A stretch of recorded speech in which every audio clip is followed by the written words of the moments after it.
ከዛ ደግሞ ተማሪ ያው በትምህርት ለምትመጡት ነው እያወራን ያለነው። ስለዚህ ለእናንተ ደግሞ ስፔሲፊክ እንትን አለ፣ ስፔሲፊክ ሪኳየርመንት አለ። ይሄ ምንድነው? የመጀመሪያው ሪኳየርመንት ምንድነው? ከዩኒቨርሲቲያችሁ እዚህ ስዊድን ውስጥ አክሰፕታንስ ያገኛችሁበትን ሌተር ይጠይቋችኋል። ይሄ ሌተር ቀጥታ በዩኒቨርሲቲው ሊላክላችሁ ይችላል። አለበለዚያ ደግሞ ዩኒቨርሲቲ አድሚሽን ላይ የሚወጣላችሁን የሪዛልት እንትን ሌተር ማቅረብ ትችላላችሁ። ስለዚህ ይሄ ያስፈልጋል ማለት ነው። እንግዲህ እዛ ሌተር ላይ ስማችሁ፣ ዩኒቨርሲቲው ምናምን ስለሚጻፍ እንዴት እንደምትማሩ ምናምን ስለሚጻፍ እንግዲህ አብራችሁ ልታቀርቡ ይገባል ማለት ነው። አብራችሁን ማቅረብ አለባችሁ። ቱዊሽን ፊ ካለባችሁ የቱዊሽን ፊውንም ማቅረብ ይጠበቅባችኋል፣ የከፈላችሁበትን ሪሲት ማለት ነው። ከዛ ሁለተኛው ከተማራችሁበት ትምህርት ቤት ምን ያስፈልጋችኋል? ደብዳቤ ያስፈልጋችኋል። እዚህ ነው የተማረው የሚል ያ ማለት ነው የዲግሪ አጭር ኮርሶችን ከሆነ የመረጣችሁት 12ኛ ክፍል ከተማራችሁበት ማለት ነው።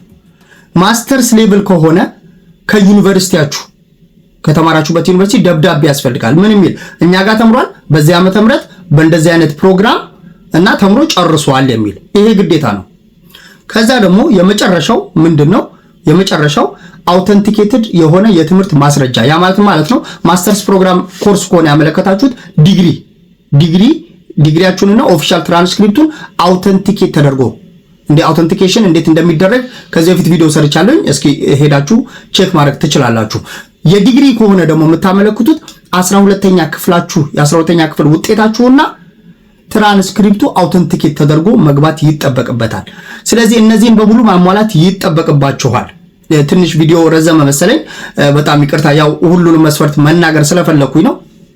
ስለዚህ እነዚህን ካስገባችሁ እንግዲህ የቪዛ የማግኘት እንትናችሁ እንግዲህ ከፍ ይላል ማለት መስፈርት ስለሆነ ማለት ነው። ከዚህ ውስጥ ግን አንድ ወረቀት እንኳን ቢጎል ትከለከላላችሁ። አንድ ወረቀት ቢጎል። ስለዚህ የበለጠ እንግዲህ ሙሉ ፎርማሊቲዎቹን ለማየት ከፈለጋችሁ VFS ላይ ገብታችሁ VFS ዌብሳይት ላይ ገብታችሁ ቼክ ማድረግ ትችላላችሁ። እንግዲህ በአጭር ጊዜ ቪዛ የምትመጡ ሰዎች እነዚህን መስፈርት ማሟላት ይጠበቅባችኋል ማለት ነው። ከዚህ በተጨማሪ እንግዲህ ሌላ ማብራሪያዎች ካሏችሁ ማመልከቻ ማስገባት ትችላላችሁ። ለምሳሌ ንግድ ፍቃዱ በቤተሰባችሁ አባል ስም ይሆንና ነገር ግን አካውንቱ ላይ የሚንቀሳቀሰው በእናንተ ከሆነ ያንን ክሊርሊ ማመልከቻ ማቅረብ ትችላላችሁ። ስለዚህ ሌላ የሚያስፈልጋችሁንም ዶክመንት ማስገባት የምትፈልጉትን ዶክመንት አብራችሁ አያይዛችሁ ታስገባላችሁ። የሚፈጀው ጊዜ ከ45 እስከ 55 ቀን ነው።